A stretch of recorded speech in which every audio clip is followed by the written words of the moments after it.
गुरवे गौरचन्द्राय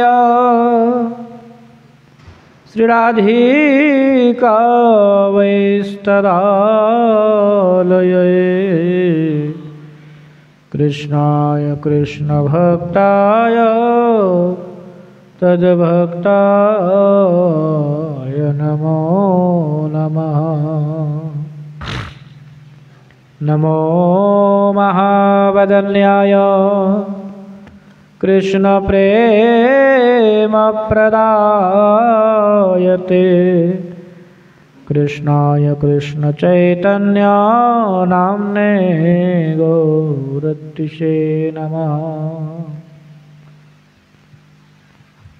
तमाधिदेवं करुणा निदानं तमालवर्णं सुहितावतारम् अपार संसार समुद्र सेतो भजामहे भागवतो स्वरूपम्। त्यज्यन्तो बान्धवाः सर्वे निन्दन्तो गुरवो जना तथापि परमानन्दो गोविन्दो मम जीवनम्। श्रीकृष्ण चैतन्य प्रभो नित्यानन्द श्री अद्वैत गदाधर शिवासादि गौरभक्तवृन्द। हरे कृष्ण कृष्ण कृष्ण हरे हरे हरे राम राम राम हरे हरे। सर्वाग्रमे अस्मदीय परमाराध्यतम गुरुदेव नित्यलीला प्रविष्टोम विष्णुपाद अष्टोत्तर शतोस्य श्रीमद् भक्तिवल्लभ तीर्थ गोस्वामी श्री गुरु महाराज के चरण कमलों में साष्टांग दंडवत प्रणाम पूर्वक उनकी हेतु की कृपा प्रार्थना करता हूँ।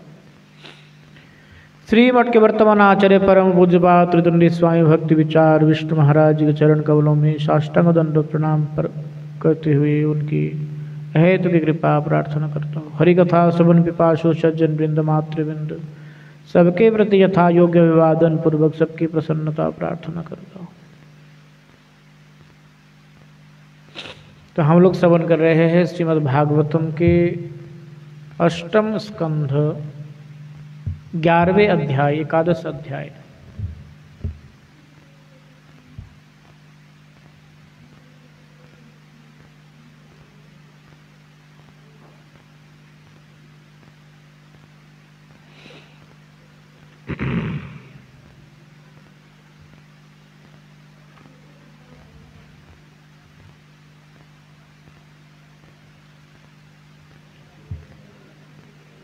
तो कल हमने श्रवण किया था किस प्रकार से बलि महाराज जी को युद्ध में फंसते हुए देख करके अपने परम मित्र जम्भासुर बलि महाराज जी के रक्षा के लिए उनके साथ आया और इंद्र के साथ युद्ध किया।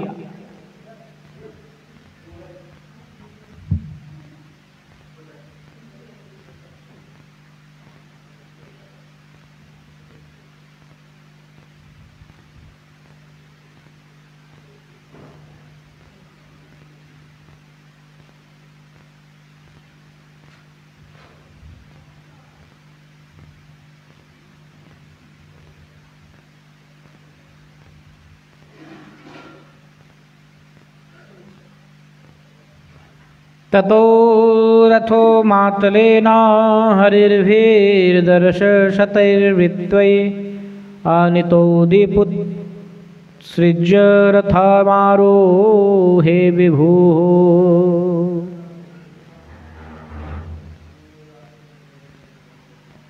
অশ্বগণের দ্বারা অনন্তর সারথী মাতলি সহস্র অশ্ব যোজন পূর্বক রথ আনয়ন করিলে इंद्र हस्ती परित्याग करिया रथे आरोहण करिले। इस प्रकार से उन्होंने जैसे ही देवराज इंद्र हाथी को थोड़ा सा कमजोर होते हुए देखा, क्योंकि उस हाथी के प्रति बलि महाराज ने बाण निक्षेप किया था उस हाथी को दुर्बल करने के लिए। तो इसीलिए जैसे ही ऐरावत हाथी थोड़ा सा दुर्बल हुए तो क्या हुआ कि देवराज इंद्र ने ऐरावत को त्याग करते हुए एक रथ में जाकर के बैठ गए। तस्य तत्पूजयन् कर्म यंत्रदानव सत्यमः शूलेन ज्वलता त्वं तु स्वयमामनयोन्मृधेः।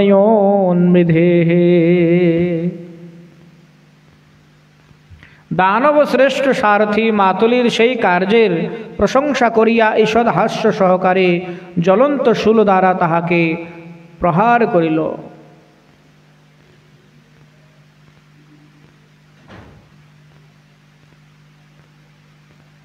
तो इस प्रकार से देव दानव के युद्ध चलते चलते यहाँ पर क्या हो रहे हैं कि देवराज इंद्र और बलि महाराज के युद्ध हो रहे हैं।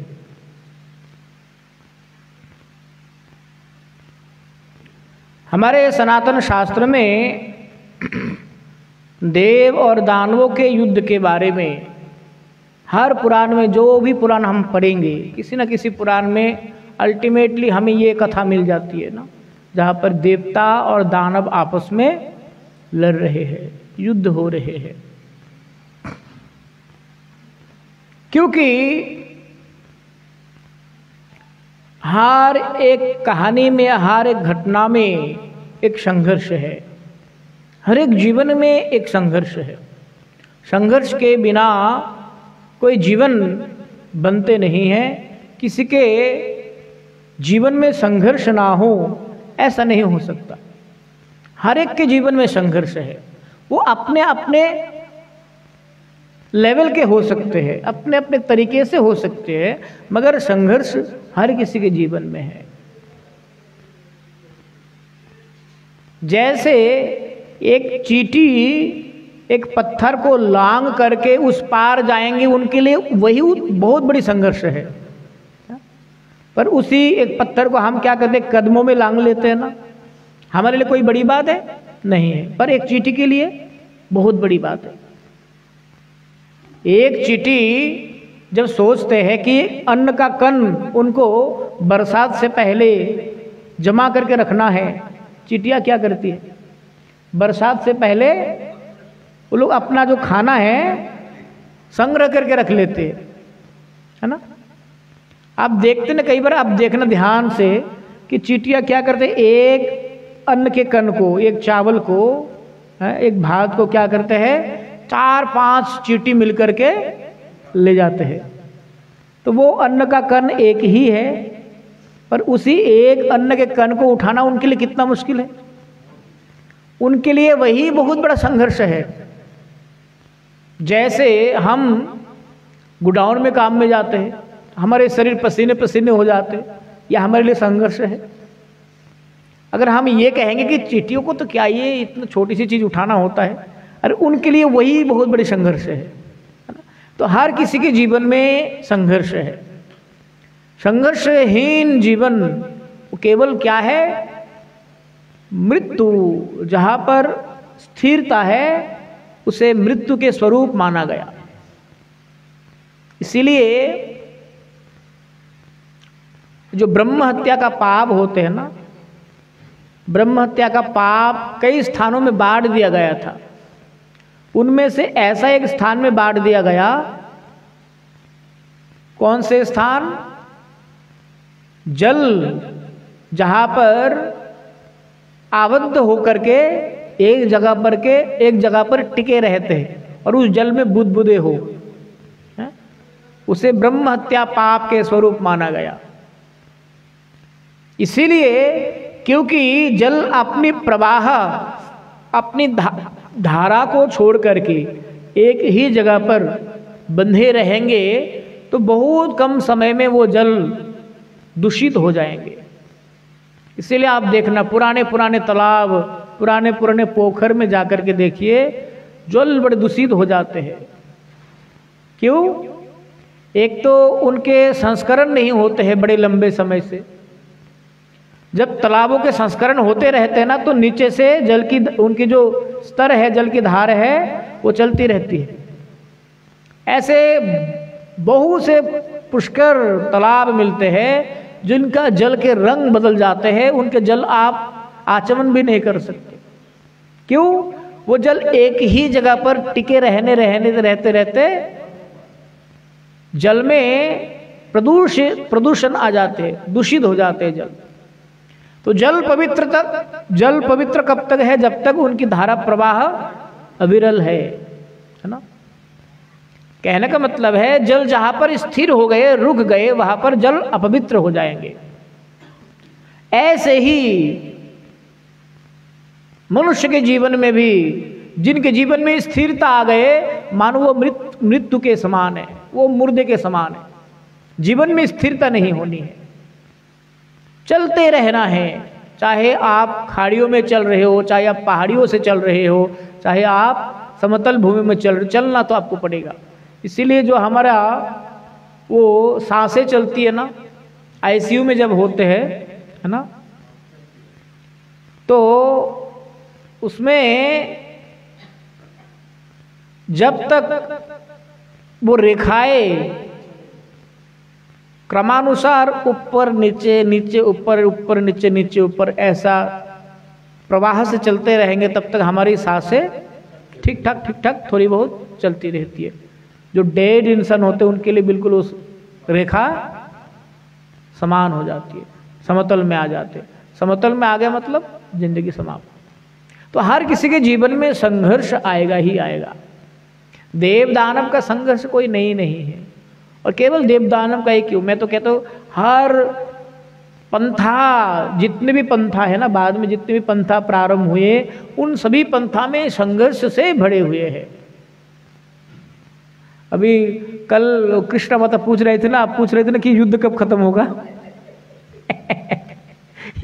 ये युद्ध बड़ी लंबी युद्ध है।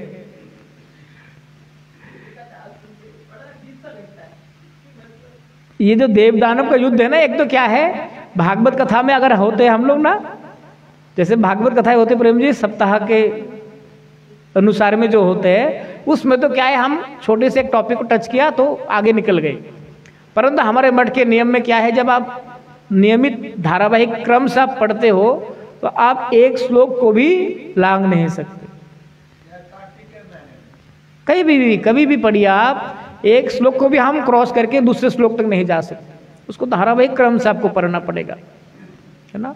यहाँ तक कि हमारे गौरी सिद्धांत में ये कहते हैं कि ये जो जितना भी है सब कुछ ये शब्द ब्रह्म है, और केवल शब्द ब्रह्म नहीं है, एक तो भगवान के शब्द और भगवान के प्रिय ब्राह्मणों के द्वारा उच्चारित किए गए शब्द, फिर उन शब्दों को व्यासदेव जी के द्वारा उच्चारित किए गए, व्यासदेव जी के परंपरा क्रम से फिर हमारे गुरु परंपरा तक ये शब्द उच्चारित होकर के दिव्याति दिव्य होकर के प्रवाहित हो रहे हैं।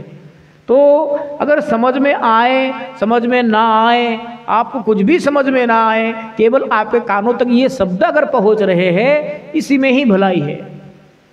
कथा चाहे कोई भी कर रहा हो, है ना, कथा कौन कर रहा है ये मायने नहीं रखता। ये शब्द ब्रह्म में इतना सामर्थ्य है ना, शब्द ब्रह्म में, और तो और शब्द ब्रह्म ये साधारण शब्द ब्रह्म नहीं है, जहाँ पर प्रभुपाद जी के जैसे सिंह पुरुष का यहाँ पर, इसीलिए ना हमारे वेद को, हमारे शास्त्र को उच्छिष्ट प्रसाद कहा जाता है। उच्छिष्ट प्रसाद इसीलिए कहा जाता है क्योंकि व्यासदेव जी ने इनको विस्तार किया। कृष्ण हईते चतुर्मुख, हय कृष्ण सेवनमुख। उसके बाद ब्रह्मा हईते नारदेरमति, नारद हईते व्यास, मध्व कहे व्यास दास। ये जो परंपरा है ना, ये बिल्कुल भगवान कृष्ण से प्रारंभ होते हुए हमारे नारद जी से व्यास जी से मध्वाचार्य जी से गुरु परंपरा क्रम से यही शब्द ब्रह्म को हमारे पूर्ववर्ती आचार्य गणों ने बड़े निष्ठा पूर्वक अपने तपस्या से, है ना, इन शब्दों को संजोया है। इनके विशेष महिमा है। इसमें हमारे विश्वनाथ चक्रवर्ती की टीकाएं है, श्रीधर पाद जी के टीकाएं है, भक्ति विनोद ठाकुर जी के अमृतमयी भाष्य है, प्रभुपाद जी के अनुभाष्य है। ये सब इतना सामर्थ्यवान है, बलशाली है। इनके एक एक अक्षर भी हमें कर्ण कुहर तक हमारे पहुंच जाएंगे तो निश्चित तौर पर हमारा कल्याण ही कल्याण होगा।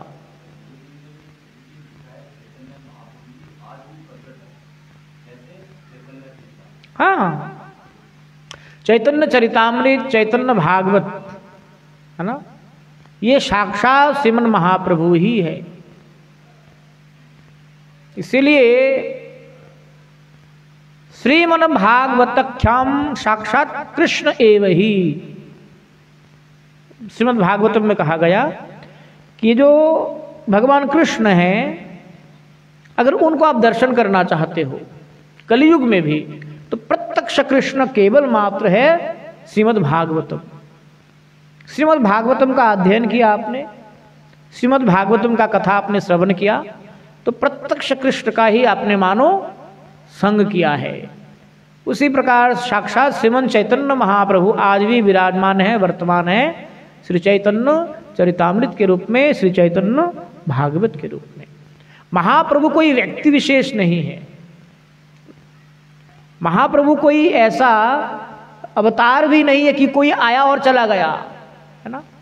महाप्रभु एक क्या है? महाप्रभु एक भाव है, जो भाव युग युगांतर से बहते हुए आ रहे हैं, जिसका कभी भी पतन नहीं होता है, जिसका कभी आरंभ नहीं हुआ, अनादि आदि काल तक ये धारा प्रवाह चलती रहती है। कौन सी भाव? कहते हैं श्री राधाय प्रणय महिमा कीदृशोबानयैवा, है ना। श्री राधा रानी के प्रणय महिमा किस प्रकार है?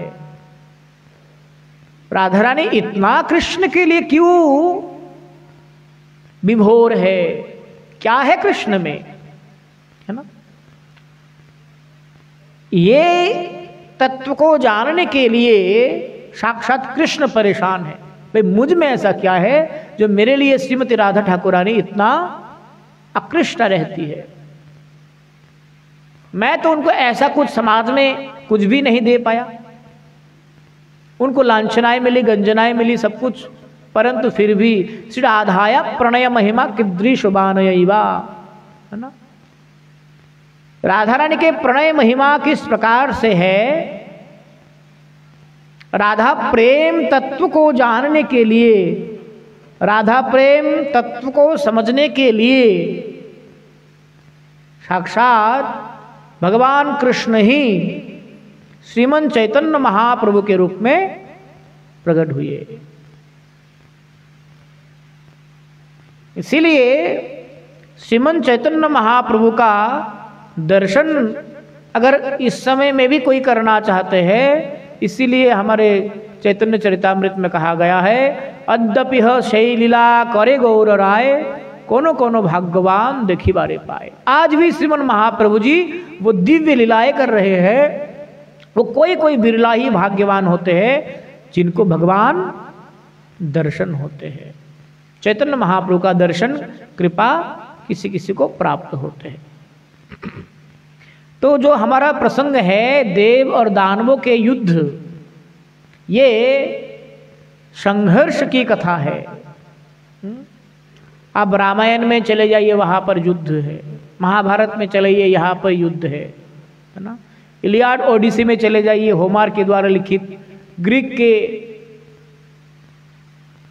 बड़े महाकवि हुए होमर, है ना, ग्रीक, उन्होंने इलियाड ओडिसी लिखे, उसमें भी युद्ध से भरा हुआ है। आज भी ग्रीक में, ग्रीस जिसे कहते हैं आज के, आज भी वहाँ पर इलियाड ओडिसी को बहुत मानते वो लोग। हम जैसे भारत में रामायण महाभारत को मानते, वहाँ पर इलियाड ओडिसी को बहुत मानते। और रामायण महाभारत के साथ उनके बहुत समानताएं हैं, बहुत मिलजुल एक जैसे लगते उनके थ्योरीज ना। तो ग्रीस से याद आया, एक बड़े साम्राज्य था जिनका नाम था ट्रॉय, ट्रॉय सिविलाइजेशन। ट्रॉय एक बहुत बड़ा साम्राज्य था जिनका बाद में पतन हो गया था, ग्रीस के साथ उनका लड़ाई चलता था ना। तो क्या हुआ, ग्रीक और ट्रॉय आपस में लड़ते रहते थे। तो एक बार क्या किया, ग्रीक वाले ना बड़े चतुर होते हैं, बड़े चालाक होते हैं। इसलिए आज भी हमारे भारत के जो तथाकथित कम्युनिस्ट लोग हैं, नास्तिक लोग हैं, वो कहते हैं कि भारत में ये जो ब्राह्मण है, सवर्ण है, ये भारतीय नहीं है, ये ग्रीक से आया हुआ है। क्योंकि उधर के लोग कैसे होते हैं, ऐसे उतने लंबे चौड़े, गोरे से, नाक बड़े बड़े, कान बड़े बड़े, है ना। ग्रीस के लोग आप देखिए अभी भी ऐसे ही है। बेबीलोन, ग्रीस, यहाँ के लोग बड़े लंबे लंबे होते हैं, और वो भी बड़े भारत के जैसे लगभग डेवलप है वो लोग भी। कला में, कला क्षेत्र में जाइए आप, कभी आप ब्रिटिश म्यूजियम में जाइए, कभी भी जहाँ पर ब्रिटिश ज़माने के म्यूजियम हो, हमारे कलकत्ता में ना वो है विक्टोरिया मेमोरियल, वहाँ के कलाकृतियों को देखेंगे ना आप हैरान हो जाएंगे, ब्रिटिशों के द्वारा बनाया हुआ, बड़े कारीगर होते वो लोग भी। तो क्या कहा जाता था कि भारत के जो मूल निवासी है वो कौन है, आदिवासी लोग, है ना। जैसे विशेष करके भारत के मूल निवासियों के रूप में गिना गया दक्षिण भारत के जो ट्राइबल है ना, इनके कहना है कि भारत के वो लोग मूल निवासी हैं। वो बाद में इन लोगों ने आकर के ये वेद, वेदांत, उपनिषद, पुराण, इन सब आकर के रचना किया, और आकर के इन लोगों ने यहाँ पर आस्थान बनाया भारत को। मतलब ये उनका एक एजेंडा है। क्योंकि अगर वो लोग ये घोषणा करके सफल हो जाते हैं कि जो हिंदू सिविलाइजेशन है ये भारत का है ही नहीं, तो हमारे जो पौराणिक वैदिक सिद्धांत है ये सब कुछ झूठ हो जाएगा। और इसके उन्होंने पुरजोर कोशिश किया मिटाने की, जितने भी हमारे सबूते हैं, परंतु बार बार जितने बार प्रयास किया गया उतना बार ही। इसीलिए ऐसे कई जगह पर संस्कार के बाद पता चलता है कि कुछ ऐसे ऐसे समाने मिल जाते हैं भारत में जो कि 5000 साल पुराने हैं। अभी कुछ दिन पहले मैंने बताया राखीगढ़ी हरियाणा में एक जगह है ना, कुरुक्षेत्र से थोड़ा सा आगे है राखीगढ़ी में, वहाँ पर मोहनजोदारो सभ्यता का निदर्शन खोजा गया। उसमें कंकाले बहुत मिले जिनके कार्बन डेटिंग करके देखा गया 6000 साल पुराने, 7000 साल पुराने। अस्त्र मिले, बड़े बड़े तलवारें मिले, ऐसे भाला मिले जिन भालों को 10 जन मिलकर के आप उठा नहीं सकते। टीपू सुल्तान हुए ना, दिल्ली में भी थे शायद वो, है ना।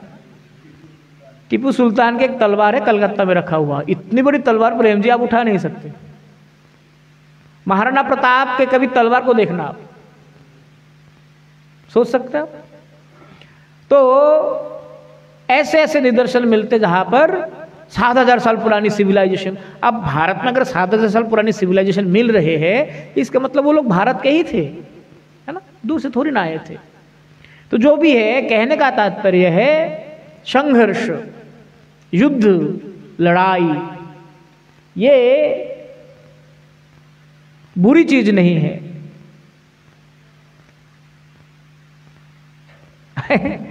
संघर्ष, लड़ाई बुरी चीज नहीं है। बोले क्यों बुरी चीज नहीं है? संघर्ष से ही संभावनाएं पैदा होती है ना। जिनके जीवन में संघर्ष नहीं है उनके जीवन में संभावनाएं नहीं होंगी। तो जहां जहां जब जब भी संघर्ष हुआ वहां पर नया नया संभावनाएं प्रकट हुआ है।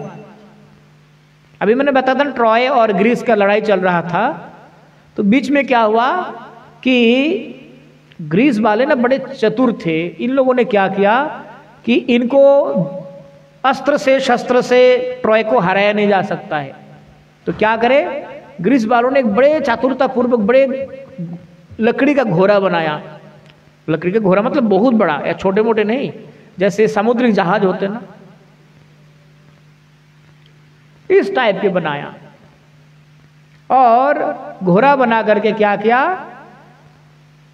घोड़ा बना करके लड़ाई में उन लोगों ने विश्राम ले लिया। विश्राम लेकर के ट्रॉय के जो मूल फाटक है वहां पर ले जाकर के खड़े कर दिया।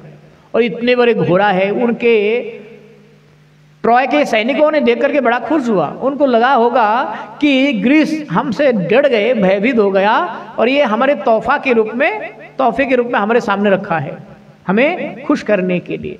तो उन लोगों ने आराम से बोला कोई बात नहीं, रहने दो, बाद में इसको हम स्मारक के रूप में लगा के रखेंगे कि ग्रीस हमें ये तोहफे के रूप में दिया। परंतु जैसे जैसे रात होने लगे उस घोड़े के अंदर ग्रीस के सारे फौज, सारे के सारे सैनिक छुपे हुए थे। जैसे ही रात हुए उन लोगों ने पहला क्या किया कि वहां के मूल फाटक का जो दरवाजा जहां पर वो लोग बंद करके रखते उसको खोला, और बाहर जितने सारे सैनिक थे उन सबको बुला करके एक रात में अचानक से तहलका मचा करके ट्रॉय को विजय प्राप्त किया। इसी सिद्धांत को हमारे शास्त्र में कहा गया साम दाम भेद दंड। आप एक हाथी के साथ एक इंसान कहां तक लड़ेगा, है ना। पर हाँ, अगर हाथी के कंधा तक पहुंचा जा सकता है तो अंकुश से उसको आप काबू पा सकते हो। परंतु उनके कंधे तक पहुंचने की कला आप में होनी चाहिए, नहीं तो वो ही हाथी आपके छाती पर एक पंजा भी चढ़ाएगा ना, मिनटों में आप पापड़ बन जाएंगे। हाँ जी।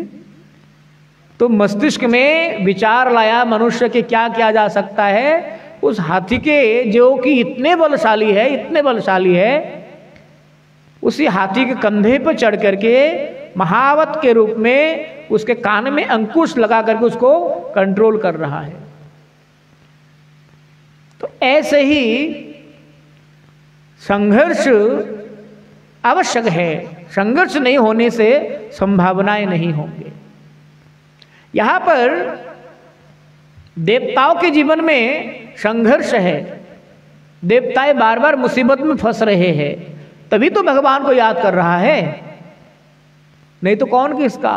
स्वर्ग में तो सोमरस है, उर्वशी है, रंभा है, इंद्र के पास इतना समय कहाँ है भगवान को याद करने के, है जी। वो तो शुक्र है कि असुर लोग जा करके बीच में उंगली करते तो उनको भगवान याद आ जाते हैं, अन्यथा स्वर्ग में तो अवसर ही नहीं है कि आप भगवान को याद कर पाओ।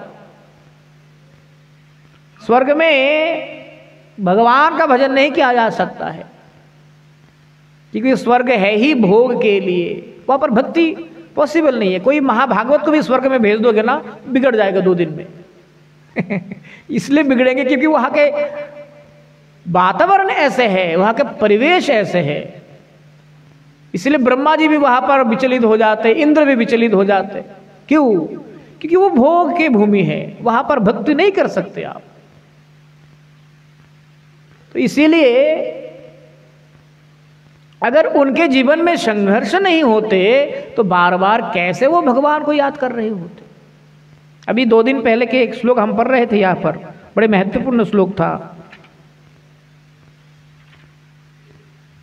हरि स्मृति ही सर्व विपद विमोक्षणम।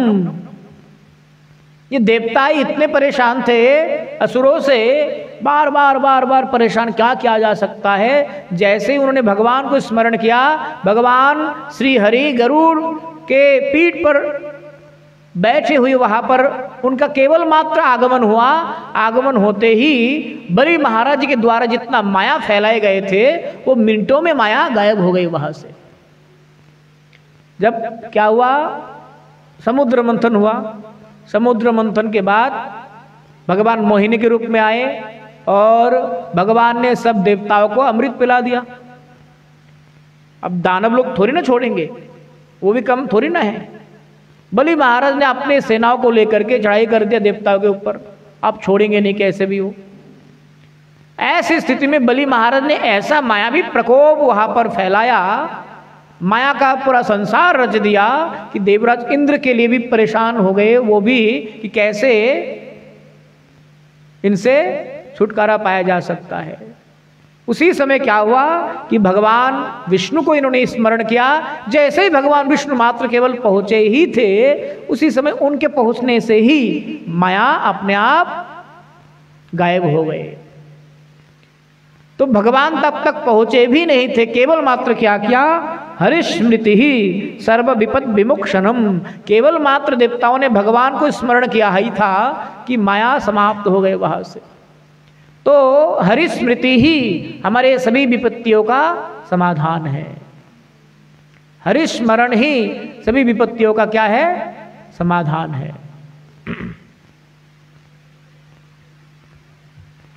तो इसीलिए युद्ध जिनके जीवन में नहीं है ना, वो बुद्ध भी नहीं बन सकते। आपको बुद्ध बनने के लिए युद्ध करना पड़ेगा, है ना। इसलिए युद्ध के साथ बुद्ध का बहुत गहरा संबंध है। जब हम गौतम बुद्ध का जीवन पढ़ेंगे तो युद्ध के साथ बुद्ध का गहरा संबंध है। युद्ध करते करते करते मतलब आखिर में इतना थक गया, इतना वैराग्य आ गया, सब कुछ छोड़ छाड़ करके एक रात में निकल गया घर से वो। इससे पहले तो युद्ध किया था उसने। बुद्ध बनने से पहले वो तो राजा था, है ना। हमारे भारत की परंपरा में यही एक विशेषता है कि यहाँ के राजाओं ने धर्म दिया हमें। हमारे भारत के राजाओं ने हमें धर्म सिखाया। राजा रामचंद्र, राजा कृष्णचंद्र, कृष्ण तो राजा ही थे ना, द्वारका के राजा थे भाई, है ना। राजा हरिश्चंद्र, पृथु महाराज, परीक्षित महाराज, इन्होंने हमें धर्म दिया है। इसीलिए आज के समाज के लोग जब ये कहते हैं कि राजनीतिक के साथ धर्म का संबंध नहीं होना चाहिए, ये सरासर गलत है। हमारे वैदिक काल से राजधर्म के साथ आत्मधर्म का गहरा संबंध है, गहरा नाता है। इसको हम झुटला नहीं सकते। अगर राजतंत्र के साथ धर्म का कोई संबंध नहीं होगा तो भगवान राजा होते हुए भी हमें धर्म का ज्ञान क्यों दिया। राम राज्य की कल्पना हम राजनीतिक शक्ति को इनकार करके कर सकते हैं, हाँ जी। जो राम राज्य की कल्पना है, जहां पर अपराध मुक्त राज्य है, इसलिए अवध किसे कहा गया, अवधपुरी। ऐसा अवधपुरी की महिमा है जहां पर किसी का वध कभी किसी काल में नहीं किया गया हो, इसीलिए उस स्थान का नाम है अवध। अयोध्या, अयोध्या का मतलब जहां पर कभी युद्ध ही नहीं हुआ।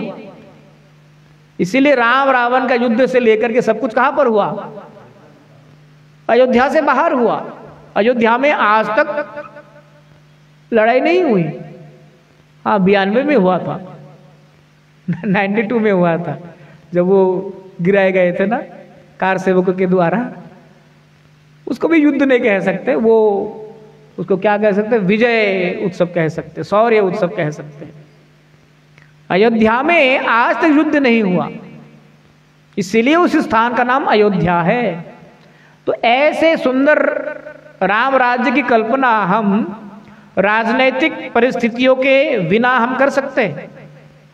तो इसीलिए राजनीति के साथ धर्म का संबंध जहां पर नहीं होगा ना, वहां पर मुश्किल हो जाएगा। आप किसी भी कंट्रीज को देख लीजिए, इजराइल को देखो, आज इतना सशक्त है, इसीलिए क्योंकि वो लोग अपने धर्म के प्रति समर्पित है, बड़े कट्टर होते हैं वो लोग। इतने सारी इस्लाम कंट्रीज वो लोग डोमिनेट कर रहे हैं पूरे वर्ल्ड में इस समय, क्योंकि वो लोग हर कंट्री में उनके कुरान के अकॉर्डिंग उनके लाइफस्टाइल को उन्होंने लागू किया है। हर कंट्री के कहां पर नहीं है। अब चाइना में चले जाओ, कोरिया में चले जाओ, चाइना में क्या है, चाइना में वहां के लोग ज्यादातर कम्युनिस्ट है, तो कम्युनिस्ट विचारधारा के वहां पर व्यवस्थाएं है। चाइना में आप चाह करके भी इंडियन मीडिया को आप देख नहीं सकते। हमारे इंडिया मीडिया की कोई भी खबरें वहां पर नहीं चलती है, चला ही नहीं सकते आप। चाइना में, कोरिया में भी कम्युनिस्ट सरकार है। इधर रशिया में भी पहले ऐसे ही था, रशिया पहले से बहुत सुधर गया। तो कहने का तात्पर्य है कि युद्ध और धर्म का जो नाता है ये बहुत पुराना नाता है। इसीलिए धर्म क्षेत्रे कुरुक्षेत्रे समवेतायुयुत्सवः मामकाः पांडवश्चैव किम कुर्वत संजयः। धर्म क्षेत्रे कुरुक्षेत्रे, उस धर्म क्षेत्र में, कुरुक्षेत्र में जो हुआ था वो केवल युद्ध नहीं था, वो धर्म युद्ध था। और ये जो देवदानव का युद्ध का प्रसंग हम कई दिनों से लगातार सुनते आ रहे हैं, ये देवदानव का युद्ध भी कोई साधारण युद्ध नहीं है। ये विष से लेकर के अमृत प्राप्ति के युद्ध है, ये हिंसा से प्रेम तक की युद्ध है, ये घृणा से आलिंगन तक की युद्ध है ना। ये कोई साधारण युद्ध नहीं है। इसीलिए हमारे सनातन धर्म के लोगों में ये काफी भ्रांत धारणाएं बने हुए होते हैं। इसलिए लोग घर में महाभारत नहीं पढ़ते हैं, महाभारत नहीं रखते हैं, इस भय से कि भाई महाभारत पढ़ेंगे तो महाभारत हो जाएगा, है ना। यह हमारा भ्रम है। महाभारत के सिद्धांत को हम अगर जीवन में बिंदु मात्र भी धारण कर पाएंगे ना, तो हमारे जीवन से बड़े बड़े समस्याओं से हम सुलझ सकते हैं, समाधान मिल सकते हैं। इसीलिए यहां पर देव दानवों के युद्ध में बार बार जब जब भी देवताएं असुरों से त्रस्त हो जाते हैं तो भगवान के शरणागत हो जाते हैं। इसीलिए सबके जीवन में युद्ध, सबके जीवन में संघर्ष होना ही चाहिए। इसलिए कहा ना कि युद्ध, संघर्ष एक संभावनाएं पैदा करती है। आज हमारे 47 ना हुआ होता तो हम क्या करते, ब्रिटिशों के दबे तले ही होते। उसके लिए युद्ध होना जरूरी था, है ना। तो कहने का तात्पर्य है युद्ध से एक नई संभावनाएं जन्म लेते हैं, परंतु एक यहां पर शर्त है कि युद्ध होना चाहिए धर्म युद्ध। अधर्मों की भीड़ में जो होते हैं वो युद्ध, एक्चुअली क्या है ना, युद्ध में भी नियमें होती है। ऐसा नहीं कि युद्ध का मतलब कुछ भी करो, कुछ भी मारो, कुछ भी करते जाओ, नहीं। महाभारत के युद्ध के इतिहास हम पढ़ेंगे तो वहां पर सूर्य उदय होंगे, सबके नाश्ता पानी होगा, उसके बाद युद्ध शुरू होगा। समाप्त कब होंगे? सूर्यास्त होने से कुछ देर पहले। सूर्यास्त होने के बाद चाहे आपका कितना ही कोई जाने दुश्मन क्यों ना हो, आप सूर्यास्त के बाद उसके ऊपर प्रहार नहीं कर सकते। कोई भी दुश्मन, कितना ही बड़ा दुश्मन क्यों ना हो, नहीं कर सकते आप। ये नियम था। इसीलिए महाभारत के युद्ध में जो पांडवों की सेना जहां पर रहते थे, कौरवों की सेना जहां पर रहते थे, बहुत दूर दूर में थोड़ी ना रहते थे, आसपास में रहते थे, टेंट बना बना करके। तो ऐसा नहीं हो सकता कि रात के समय में गया और मार के चला आया। कौरवों ने ऐसा किया भी था। आखिरी में जब जब उन्होंने युद्ध के नियमों को तोड़ा, तब तब फिर भगवान ने उनको उचित शिक्षा भी दिया। पहला पांडवों को धोखा दिया कौरवों ने अभिमन्यु की हत्या करते हुए। अभिमन्यु की हत्या उन्होंने निर्दयता पूर्वक और युद्ध के नियमों को लांघ करके किया था।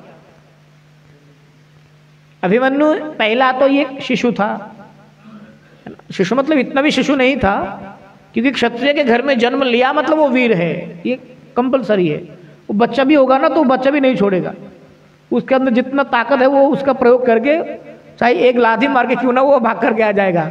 क्षत्रियों में ये सामर्थ्य होता, राजपूतों में वो अपने कैपेसिटी के दायरे में जितना कर सकता है, वो छोटे से बच्चा ही भला क्यों ना हो, आकर के वो मार के ही आ जाएगा। क्षत्रियों में ये गुण होता है।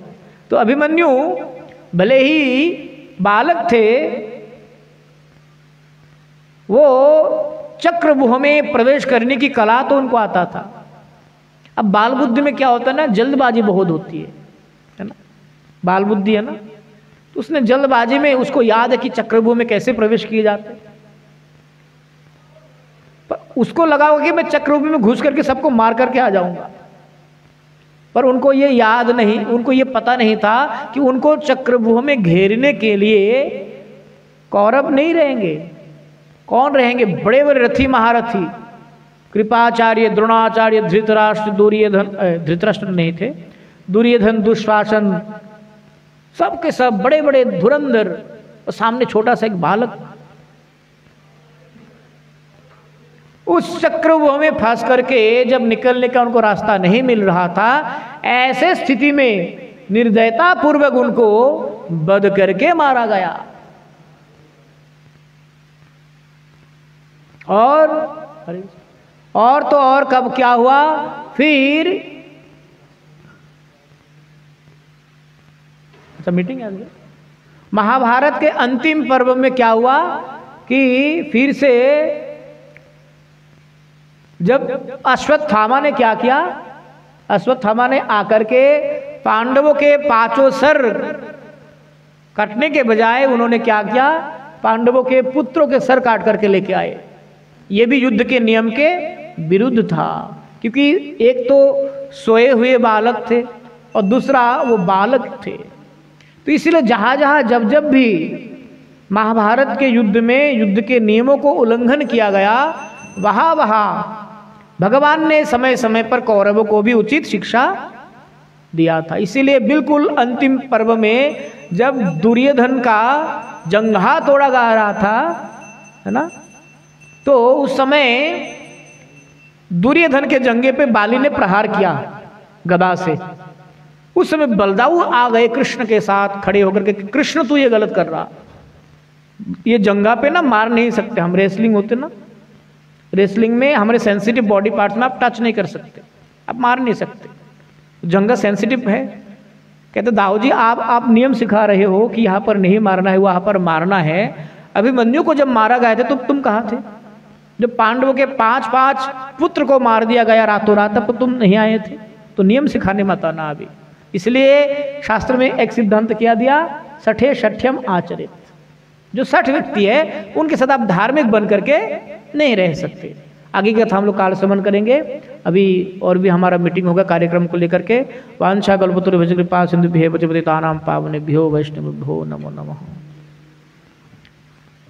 हितो नरसिंह परतो नरसिंह, हितो नरसिंह परतो नरसिंह, यतो यतो यामे ततो नरसिंह, यतो यतो यामे ततो नरसिंह, बर्हे नरसिंह हृदये नरसिंह, बर्हे नरसिंह हृदये नरसिंह, बर्हे नरसिंह हृदये नरसिंह, बर्हे नरसिंह हृदये नरसिंह, नरसिंह महादेव शरणं प्रपदे।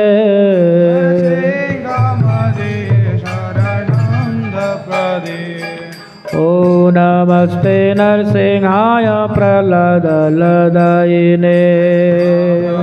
नरसिंहाय प्रह्लादलदायिने। हिरण्यकशिपुर्वक्षशिलाटङ्कनखलये। हिरण्यकशिपुर्वक्षशिलाटङ्कनखलये। वागीशायस्य वदने लक्ष्मीर्यस्य च वक्षसि। वागीशायस्य वदने लक्ष्मीर्यस्य च वक्षसि। यस्वास्ते हृदये स्ववित्वं नृसिंहमहं भजे। यस्वास्ते हृदये स्ववित्वं नृसिंहमहं भजे। ओ श्री नरसिंह जय नरसिंह जय जय नरसिंह। श्री नरसिंह जय नरसिंह जय। प्रह्लादेश जय मुख पद्मभृंग। प्रह्लादेश जय पद्म मुख पद्मभृंग। हरे कृष्णा कृष्ण कृष्ण हरे हरे, हरे राम राम राम हरे हरे। हरे कृष्णा कृष्ण कृष्ण हरे हरे, हरे राम राम राम हरे। हरे कृष्ण कृष्ण कृष्ण हरे हरे, हरे राम राम राम हरे हरे। हरे कृष्ण कृष्ण कृष्ण हरे हरे, हरे राम राम राम हरे हरे। निताय गौर हरे बोल हरे बोल हरे बोल हरे बोल हरि बोल हरि बोल हरि बोल हरि। निताय गौर हरे बोल हरे बोल हरे बोल हरे बोल। गौर हरि बोल हरि बोल।